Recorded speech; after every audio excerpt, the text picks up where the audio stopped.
Psalm 78. God's kindness to rebellious Israel. Give ear, O my people, to my law. Incline your ears to the words of my mouth. I will open my mouth in a parable. I will utter dark sayings of old, which we have heard and known, and our fathers have told us. We will not hide them from their children, telling to the generation to come the praises of the Lord, and his strength and his wonderful works that he has done, for he established a testimony in Jacob, and appointed a law in Israel, which he commanded our fathers, that they should make them known to their children, that the generation to come might know them, the children who would be born, that they may rise and declare them to their children, that they may set their hope in God, and not forget the works of God, but keep his commandments, and may not be like their fathers, a stubborn and rebellious generation, a generation that did not set its heart aright, and whose spirit was not faithful to God. The children of Ephraim, being armed and carrying bows, turned back in the day of battle. They did not keep the covenant of God. They refused to walk in his law, and forgot his works and his wonders that he had shown them, marvelous things he did in the sight of their fathers. In the land of Egypt, in the field of Zoan, he divided the sea and caused them to pass through. And he made the waters stand up like a heap. In the daytime also he led them with the cloud, and all the night with a light of fire. He split the rocks in the wilderness, and gave them drink in abundance like the depths. He also brought streams out of the rock, and caused waters to run down like rivers. But they sinned even more against him, by rebelling against the Most High in the wilderness. And they tested God in their heart by asking for the food of their fancy. Yes, they spoke against God. They said, "Can God prepare a table in the wilderness?" Behold, he struck the rock, so that the waters gushed out, and the streams overflowed. Can he give bread also? Can he provide meat for his people? Therefore the Lord heard this and was furious. So a fire was kindled against Jacob, and anger also came up against Israel, because they did not believe in God, and did not trust in his salvation. Yet he had commanded the clouds above, and opened the doors of heaven, had rained down manna on them to eat, and given them of the bread of heaven. Men ate angels' food. He sent them food to the full. He caused an east wind to blow in the heavens, and by his power he brought in the south wind. He also rained meat on them like the dust, feathered fowl like the sand of the seas, and he let them fall in the midst of their camp, all on their dwellings. So they ate and were well filled. For he gave them their own desire. They were not deprived of their craving. But while their food was still in their mouths, the wrath of God came against them, and slew the stoutest of them, and struck down the choice men of Israel. In spite of this they still sinned, and did not believe in his wondrous works. Therefore their days he consumed in futility, and their years in fear.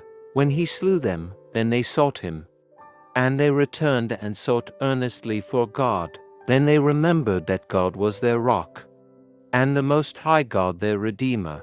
Nevertheless they flattered him with their mouth, and they lied to him with their tongue, for their heart was not steadfast with him, nor were they faithful in his covenant. But he, being full of compassion, forgave their iniquity, and did not destroy them. Yes, many a time he turned his anger away, and did not stir up all his wrath. For he remembered that they were but flesh, a breath that passes away and does not come again. How often they provoked him in the wilderness, and grieved him in the desert. Yes, again and again they tempted God, and limited the Holy One of Israel. They did not remember his power, the day when he redeemed them from the enemy, when he worked his signs in Egypt, and his wonders in the field of Zoan, turned their rivers into blood, and their streams, that they could not drink. He sent swarms of flies among them, which devoured them, and frogs, which destroyed them. He also gave their crops to the caterpillar, and their labor to the locust.